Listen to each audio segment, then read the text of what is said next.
Hey guys, welcome back to another episode of Bundall Fitness Legends podcast. So today we have a very special guest, Jon. So this podcast is all about, or like video interviews, is all about getting to know people around the gym. And Jon is the first person when you come into the gym, and is actually the receptionist, which has a lot to tell about his outside life. So a lot of people won't know that you're actually an MMA fighter. Mm-hmm. Tell us a bit about that. So I've been training for the last sort of 12 months full time at Combat. You obviously know the gym, CMBT, in Varsity, under Darcy Vendy. Yeah. That's pretty much the way I work. I'll wake up in the morning, I'll come here, I'll do some sort of training, I'll work the morning shift, I'll go to training, I'll have a nap and eat some food, and then I'll go back to training, and it's just rinse and repeat. Yeah, so very little members would know that about you. Or they'd start to now that you've had 2 fights, starting to get a bit of publicity behind you, momentum rolling. Yeah, it's not really, it's not something that comes up in conversation. Yeah. You're not really just like, hey mate, yeah, how you going? They're like, good. And you're like, I fight. Just thought I'd tell you, Especially from reception, like the opportunities are a bit limited. Yeah, exactly. By the way, I punch people in the head exactly when I leave here. The only time it comes up is when I have like a black eye or something. Yeah. When I've got like a bruise or something, they'll be like, what happened? And they're like, oh, just training. And they're like, for what? Yeah. I'm like, fighting, MMA. And they're like, oh, true. And then they'll ask, and then they'll obviously know the info. And if they have mates, they'll obviously tell them, and then I'll try and plug my socials.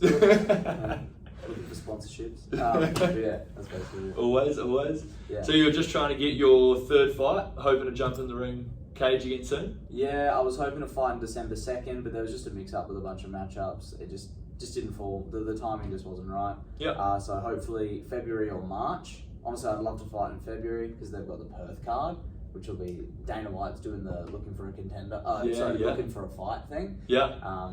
So he'd be there for that.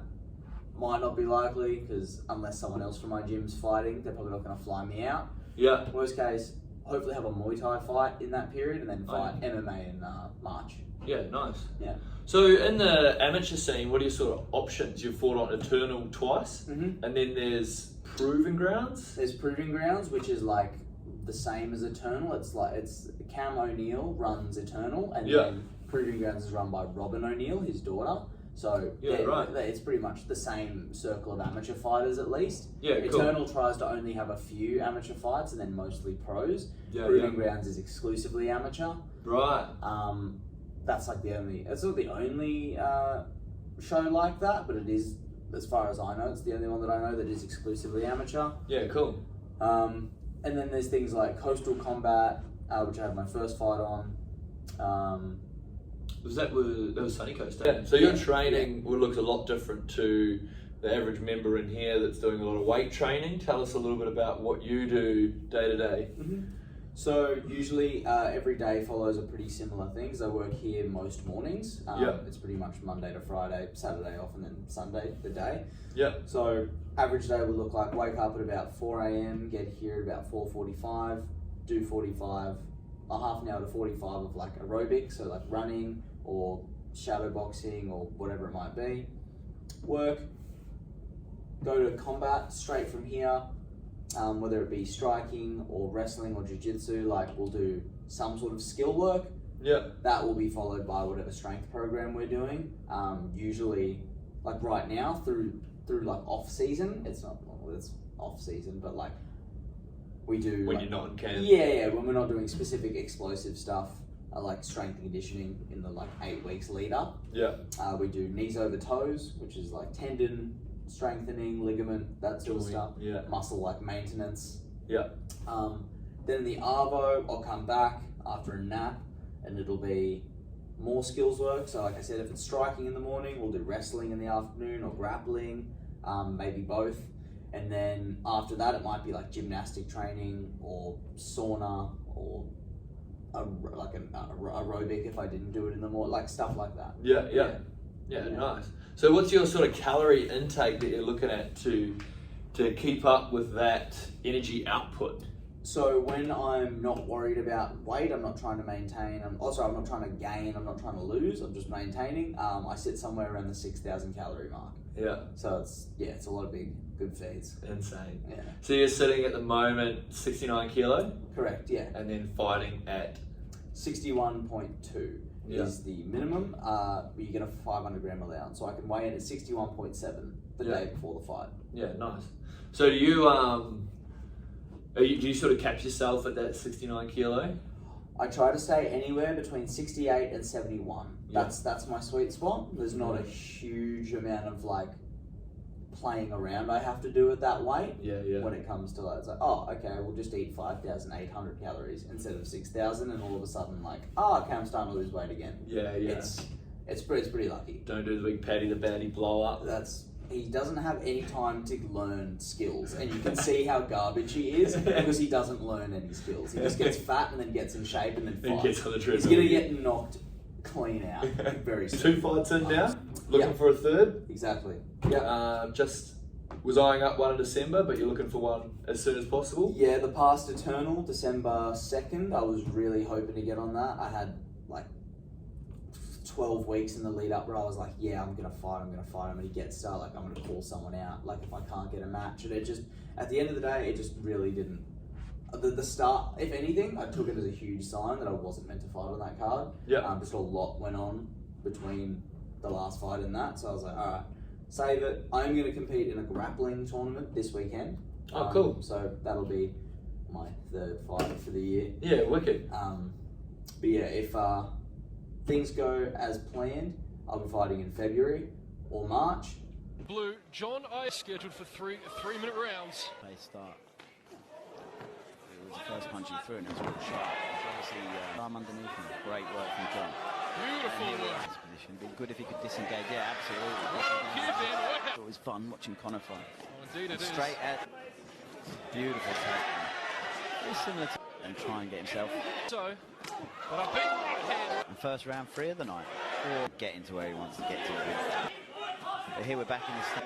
Nikita might get out here. Oh, very smart from Jon. He knew where the Just under a minute left. time, but the thought was definitely there. Number 3. What a fight. Great. Very technical affair, cagey affair, like the rush that he's got probably at the start of both rounds. And when you're not training for MMA, when you're not in camp, also do a bit of singing. Yep. Part of a band. Yeah. Catch Pole Band. That's correct. They've actually been a lot longer around for a lot longer than what I thought. How long have you been together? So now going on about 6 years. About 6 years now. The Did you go to thing high is- school together? No, we didn't. Well, the other. Oh, actually, no. I think all 3 of us went to different schools. Yeah, right. No, the guitarist and the bass player went to school together. Yeah. I went to a different school. We met through one of my mates at school, former mate. We met. He's a dickhead. He was the singer and I was the drummer, and he had his cousin Liam. Yeah. He went. Oh yeah. This guy he's a great guitarist, we'll get him in. He didn't tell us he was his cousin. He just brought him in, he was just a random dude. And we're like, how did you meet this legend? Like, he's a sick lad. Like, where did that come from? So I met him, and then the bass player at the time and I liked him. We started writing our own music because the singer, like I said, was not great. And then, yeah, eventually, cut a long story short, this guitarist brought us the other bass player from his school, and then we formed, and then we just built from there. And yeah, wicked. been together for a while, since we were like 16. Yeah, right. Yeah. So you drum as well. I didn't know that. I used to be a drummer. Yeah. Yeah. Don't play anymore. I love drumming. Yeah. I will if it's there. If it's an opportunity, yeah. Don't have a drum kit at home though. I do. Yeah. Yeah. You playing any guitar as well? Yep. Yeah, I feel like I've seen a few pics of you with your guitar. Very basic guitar. Yeah. No, I'm not a good guitarist. That's alright. I'm enough to like butcher Ed Sheeran songs. It's the same song. So you guys have been gigging for a while. You're gigging? Yeah, we were, and that's what, honestly, I feel like that's why you didn't know I was in a band and you didn't know it was around for a while, because when I met you, we were fresh out of COVID. Yeah, 100%. So like everything was real quiet. Yeah. And we've only like just been able to get things going again. We were meant to have a New Year's gig at Bruns Pub last year, Yeah. and the guitarist got COVID the day before. Oh. We were all in practice with him the day before, so we all had to go into isolation. He had to go back home, 8 hours away, Yeah. and then it just shut down for a year.